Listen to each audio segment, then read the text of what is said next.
Dear students, welcome. कल हम लोगों ने केमिस्ट्री क्लास 9 को शुरू किया था, जिसमें हम लोगों ने ब्रांचेस ऑफ केमिस्ट्री का मेजर टॉपिक डिस्कस किया था। फर्स्ट ऑफ ऑल, अगर हम उसका थोड़ा सा रिव्यू ले लें कि हमने कौन कौन सी ब्रांचेस को डिस्कस किया, तो देखेंगे रिव्यू के अंदर फर्स्ट ऑफ ऑल हम लोगों ने last time introduction of science, then हम लोगों ने केमिस्ट्री की बेसिक डेफिनेशन को डिस्कस किया था।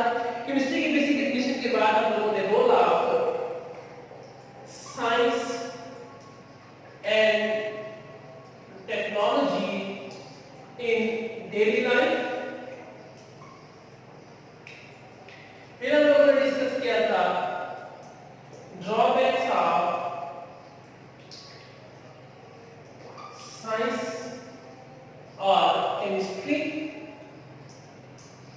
देन फिर हमने केमिस्ट्री को डिफरेंट ब्रांचेस के अंदर तकसीम किया और आपको बताया कि हम लोगों ने केमिस्ट्री को different branches, for example physical chemistry, organic chemistry, inorganic chemistry and so on. तो हमने कल दो ब्रांचेस बेसिक डिस्कस की थी, जिसमें एक हमारे पास क्या थी, फिजिकल केमिस्ट्री, और सेकंड हमारे पास थी ऑर्गेनिक केमिस्ट्री।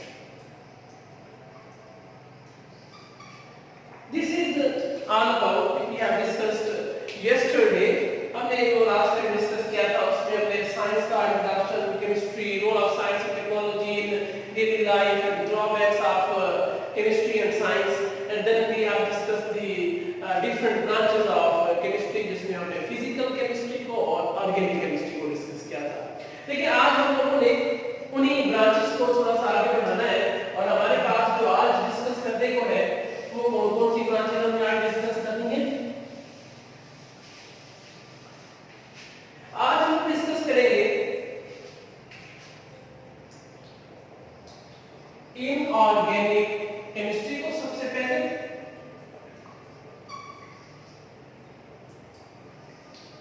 देखिए, अगर हम इनऑर्गेनिक केमिस्ट्री की डेफिनेशन की तरफ जाएं तो देखेंगे द ब्रांच ऑफ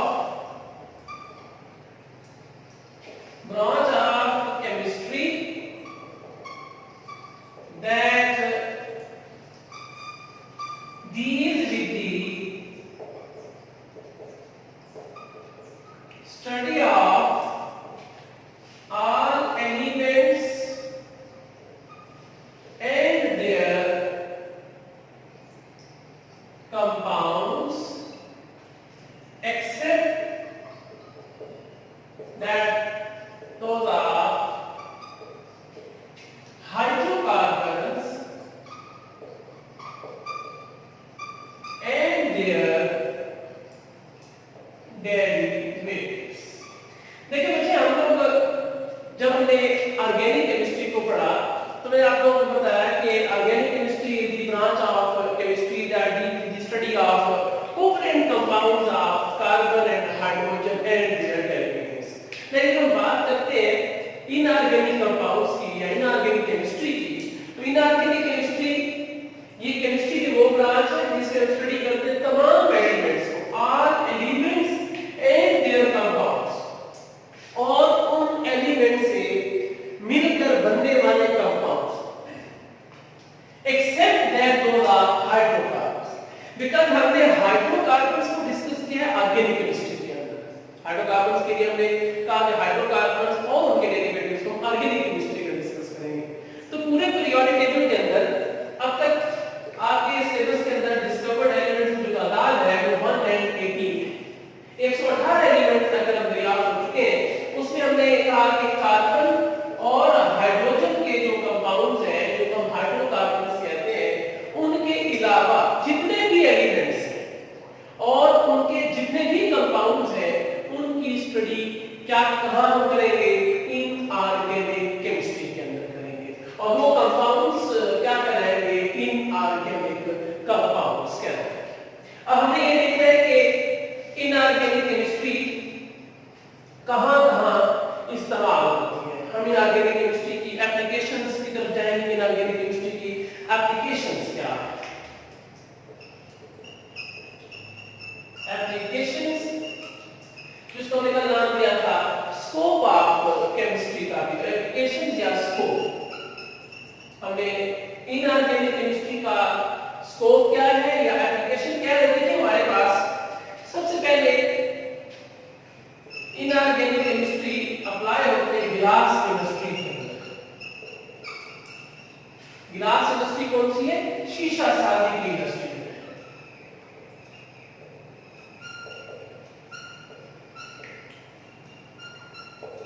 जहां शीशा बनाया जाता है। Then the next one is the cement industry. शीशा के बाद ग्लास इंडस्ट्री के बाद दूसरी इंडस्ट्री है वो हमारे पास क्या है? सीमेंट इंडस्ट्री है, जहां पर हम सीमेंट तैयार करते हैं। सीमेंट भी किस चीज की एप्लीकेशन है? ये इनऑर्गेनिक केमिस्ट्री की एप्लीकेशन है। Then is ceramic materials. Ceramics अगर आप अपने इस सिरामिक्स की एग्जांपल लेना चाहते हैं तो हमारे डेली लाइफ के अंदर, हमारे घर के अंदर जो किचन के अंदर टाइल्स लगी हैं या हमारे वॉश बेसिन बने होते हैं वॉशरूम्स के अंदर, तो वो किस चीज से मिलकर बने होंगे? वो सिरामिक से मिलकर बने होते हैं। फिर last one is the metallurgy. Metallurgy basically it is the branch of chemistry. ये केमिस्ट्री की ब्रांच है, लेकिन इसको हम स्टडी करते हैं under the umbrella of inorganic chemistry. Inorganic chemistry के अंदर इसको डिस्कस करते हैं। मेटलर्जी है क्या? देखिए एक्सट्रैक्शन ऑफ, इसको हम बता सकते हैं extraction of metals from ores। ores में से, मिनरल्स में से मेटल्स को निकालने का जो अमल है वो क्या कहलाता है?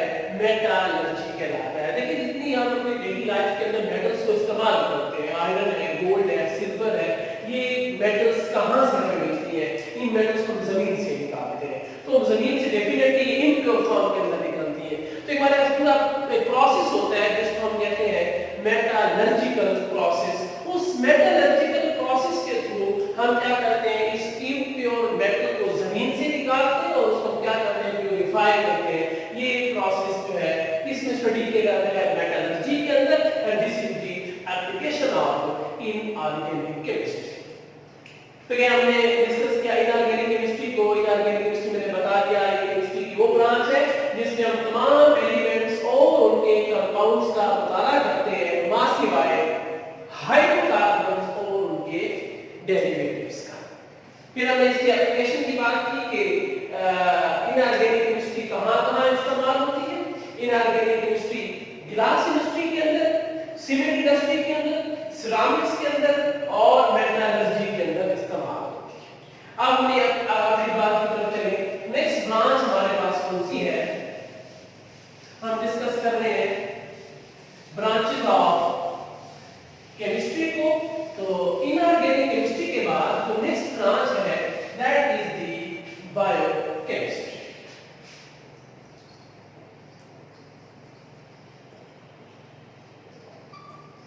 देखिए बायोकेमिस्ट्री अगर हम डेफिनेशन की बात करें तो कहते हैं कि biochemistry is the branch of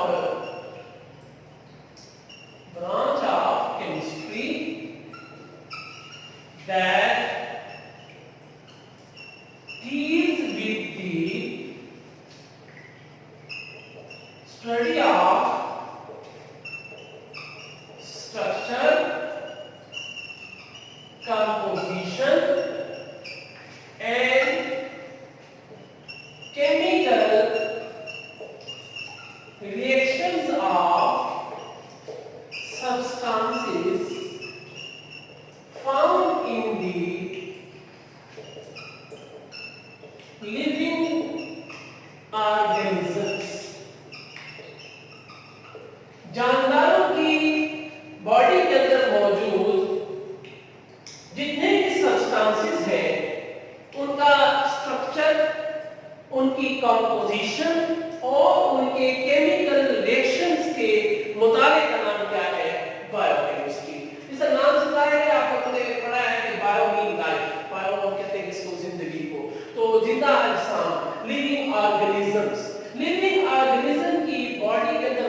जितने भी सब्सटेंसेस हैं उनका स्ट्रक्चर, उनकी कंपोजिशन और उनके जो अंदर होने वाले डिफरेंट केमिकल रिएक्शंस का जो मुताला है वो क्या कहलाता है?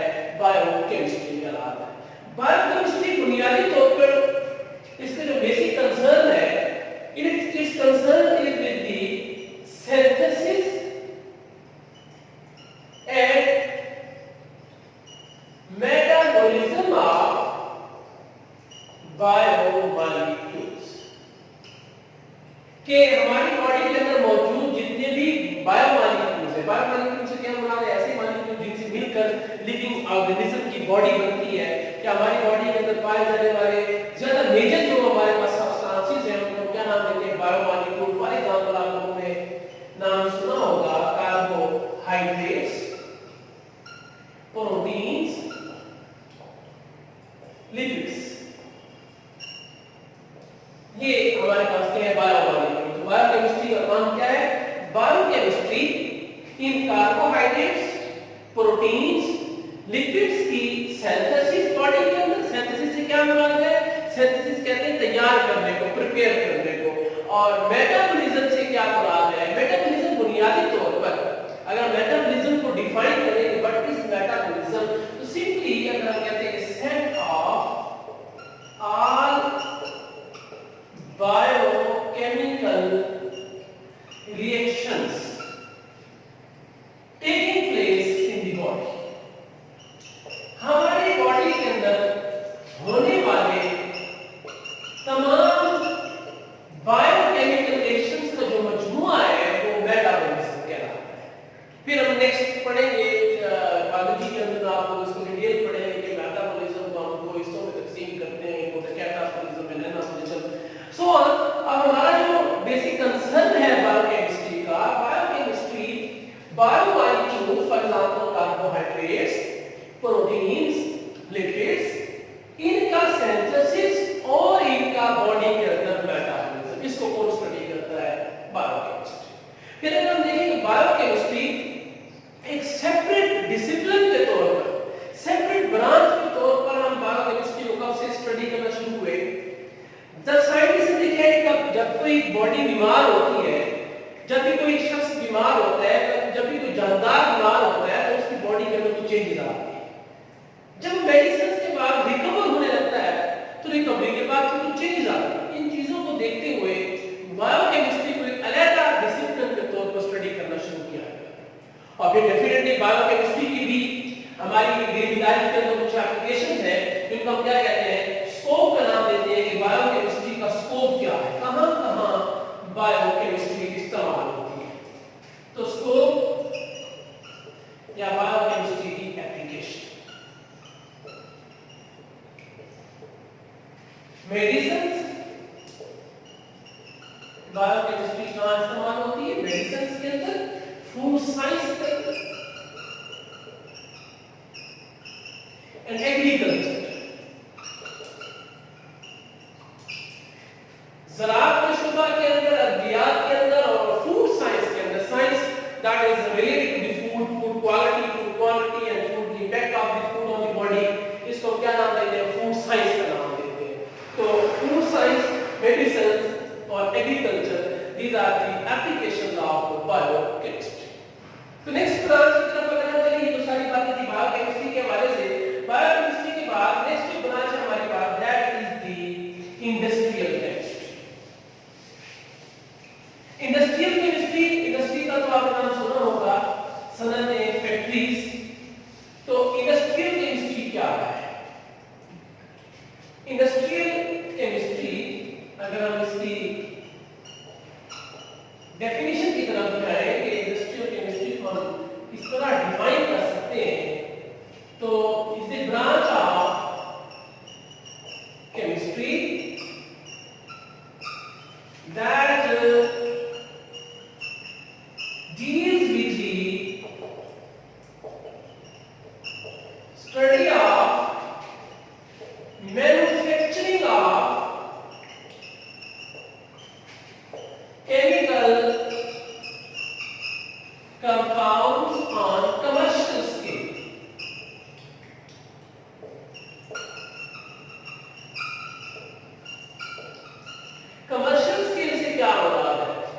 तिजारती पैमाने पर देखें, हम कुछ कंपाउंड्स को अपनी लेबोरेटरीज के अंदर भी तैयार कर लेते हैं, घर पे भी तैयार कर लेते हैं। तो घर पर जब तैयार करेंगे या लेबोरेटरीज में तैयार करेंगे तो उसका बनाने का जो तरीका होगा वो मुख्तलिफ होगा। लेकिन जब हम उसी चीज को, उसी सब्सटेंस को हम कमर्शियल स्केल पर, बड़े पैमाने पर, तिजारती पैमाने पर तैयार करेंगे तो उसके बनाने का तरीका क्या होगा, मुख्तलिफ होगा। तो इंडस्ट्रियल केमिस्ट्री का बेसिक कंसर्न क्या है कि कमर्शियल स्केल पर कंपाउंड्स की तैयारी। अब वो कौन-कौन से कंपाउंड हो सकते हैं जिनको हम कमर्शियली तैयार करते हैं। इंडस्ट्रियल केमिस्ट्री के अंदर बेसिक केमिकल कंपाउंड जो है, फॉर एग्जांपल ऑक्सीजन है, अमोनिया है, कास्टिक सोडा है, सल्फ्यूरिक एसिड है, नाइट्रिक एसिड है, एटसेट्रा। ये तमाम कंपाउंड्स जो है, oxygen, ammonia, caustic soda, sulphuric acid, nitric acid या बाकी और जितने भी कंपाउंड्स हैं, ये कंपाउंड्स हम इंडस्ट्रीज के अंदर तैयार करते हैं और इनको कौन देखता है, इंडस्ट्रियल केमिस्ट्री के अंदर से देखा जाता है। तो अब ये कंपाउंड्स रॉ मटेरियल के तौर पर इस्तेमाल होते हैं डिफरेंट इंडस्ट्रीज के अंदर। फॉर एग्जांपल यही कंपाउंड इस्तेमाल होंगे कौन सी इंडस्ट्रीज के अंदर इस्तेमाल होते हैं, फर्टिलाइजर इंडस्ट्री जो है, फर्टिलाइजर इंडस्ट्री के अंदर फर्टिलाइजर की तैयारी के अंदर अमोनिया इस्तेमाल होती है, सल्फ्यूरिक एसिड इस्तेमाल होता है, नाइट्रिक एसिड इस्तेमाल होता है, मुख्तलिफ फर्टिलाइजर बनाने के लिए इस्तेमाल होते हैं। इस तरीके से सोप इंडस्ट्री जो है, टेक्सटाइल इंडस्ट्री, अब टेक्सटाइल इंडस्ट्री कौन सी होती है, कपड़े की सनत, जहां पर कपड़ा तैयार किया जाता है। इसी तरीके से एग्रीकल्चरल प्रोडक्ट्स जो है, जहां पर एग्रीकल्चरल प्रोडक्ट्स में एग्रीकल्चर मेडिसिन या स्प्रे एटसेट्रा जो चीजें तैयार की जाती है, डेफिनेटली उनके लिए भी क्या है, क्या चाहिए, कुछ रॉ मटेरियल्स चाहिए। तो रॉ मटेरियल कहां पर तैयार किया जाएगा, इंडस्ट्रियल केमिस्ट्री के अंदर तैयार किया जाएगा। इस तरीके से paints, paper, plastic etc. It is the all about the industrial chemistry. इसके बाद आज का जो हमारा लास्ट पॉइंट है इंडस्ट्रियल केमिस्ट्री के बाद, that is about the nuclear chemistry. आज का हमारा लास्ट जो ब्रांच है वो है न्यूक्लियर केमिस्ट्री।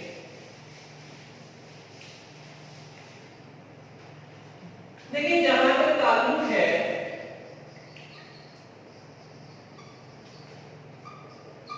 न्यूक्लियर केमिस्ट्री का, nuclear chemistry is the branch of chemistry that deal with the, it is the branch of chemistry, ये केमिस्ट्री की शाख है, दैट डील्स विद द, जिसका काम क्या है,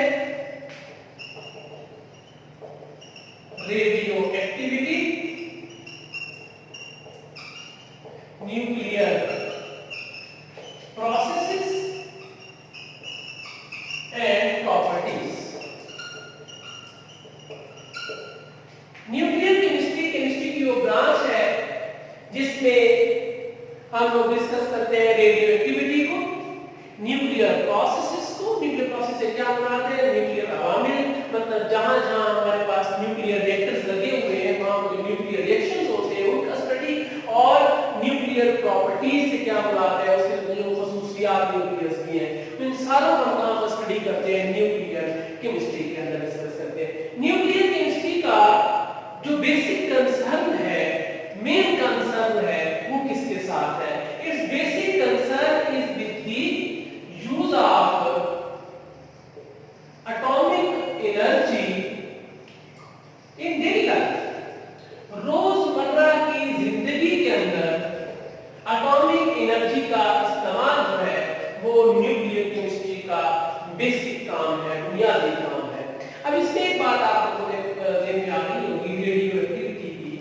देखिए रेडियो एक्टिविटी क्या है, शुआओं का निकलने का जो अमल है, एलिमेंट्स ऐसे भी होते हैं जो रेडिएशन खारिज करते हैं, शुआएं खारिज करते हैं, ऐसे एलिमेंट्स रेडियो एक्टिव एलिमेंट्स कहलाते हैं। रेडियो एक्टिव एलिमेंट्स वो होते हैं जो कि खुद ब खुद जो है या आर्टिफिशियली वो क्या करते हैं, रेडिएशन खारिज करते हैं, शुआएं खारिज करते हैं, इस अमल को क्या नाम देते हैं? रेडियो एक्टिविटी का नाम देते हैं। अब अगर हम न्यूक्लियर केमिस्ट्री की एप्लीकेशन की तरफ जाएं, न्यूक्लियर केमिस्ट्री जो है कहां-कहां इस्तेमाल होती है, देखिए न्यूक्लियर केमिस्ट्री, हम न्यूक्लियर केमिस्ट्री की स्टडी करते हैं इस चीज को, effects of temperature and radiation.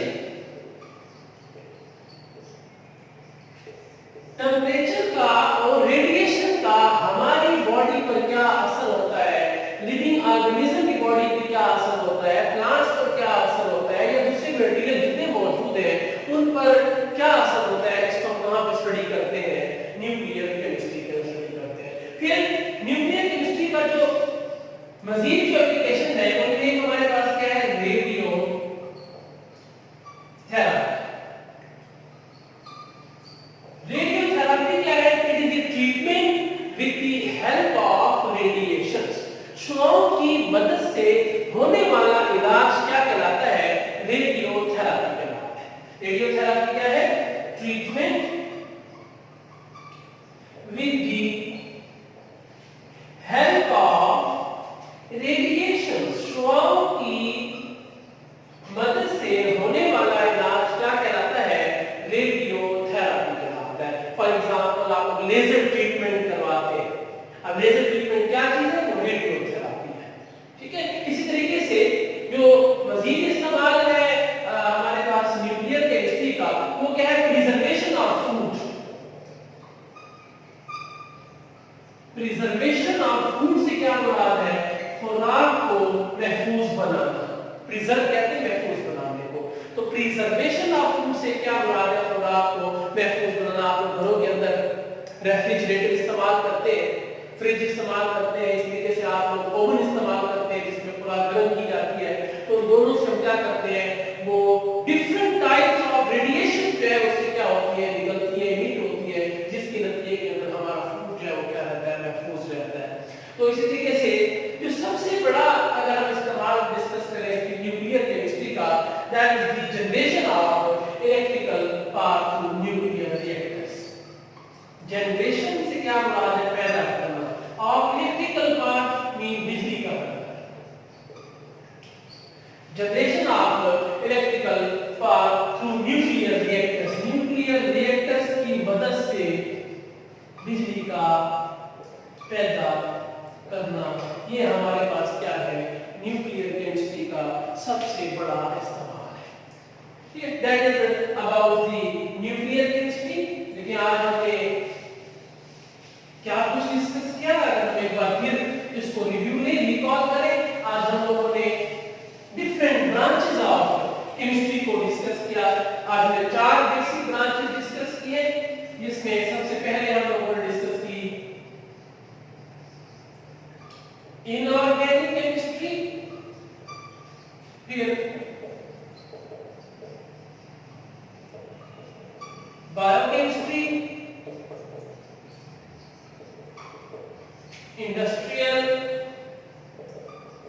Chemistry, and last one is the nuclear chemistry. देखिए हमने इनऑर्गेनिक केमिस्ट्री को डिस्कस किया। इनऑर्गेनिक केमिस्ट्री क्या है? The branch of chemistry that deals with study of all elements and their compounds except that those of hydrocarbon and their derivatives. फिर हमने inorganic chemistry की application को डिस्कस किया। Inorganic chemistry glass chemistry के अंदर, cement chemistry के अंदर, ceramics के अंदर, मेटलर्जी के अंदर इस्तेमाल होती है। फिर हमने बायोकेमिस्ट्री को डिस्कस किया। The branch of chemistry that deals with study of the structure, composition and chemical reactions of substances found in the body of living organism. In biomolecules जिसमें हमने कहा कार्बोहाइड्रेट्स है, प्रोटीन्स है, लिपिड्स है, इनकी synthesis और इनका मेटाबॉलिज्म कहां पर डिस्कस करते हैं? बायोकेमिस्ट्री के अंदर। अब फिर हमने बायोकेमिस्ट्री की एप्लीकेशंस की तरफ हम लोग गए कि बायोकेमिस्ट्री इस्तेमाल होती है फूड साइंस के अंदर, मेडिसिन के अंदर और एग्रीकल्चर के अंदर। देन हम लोग डिस्कस किया हम लोगों ने इंडस्ट्रियल केमिस्ट्री को, it is the branch of chemistry that is the study of manufacturing of chemical compounds on the commercial scale. सनदी पैमाने पर, बड़े पैमाने पर कंपाउंड्स की तैयारी का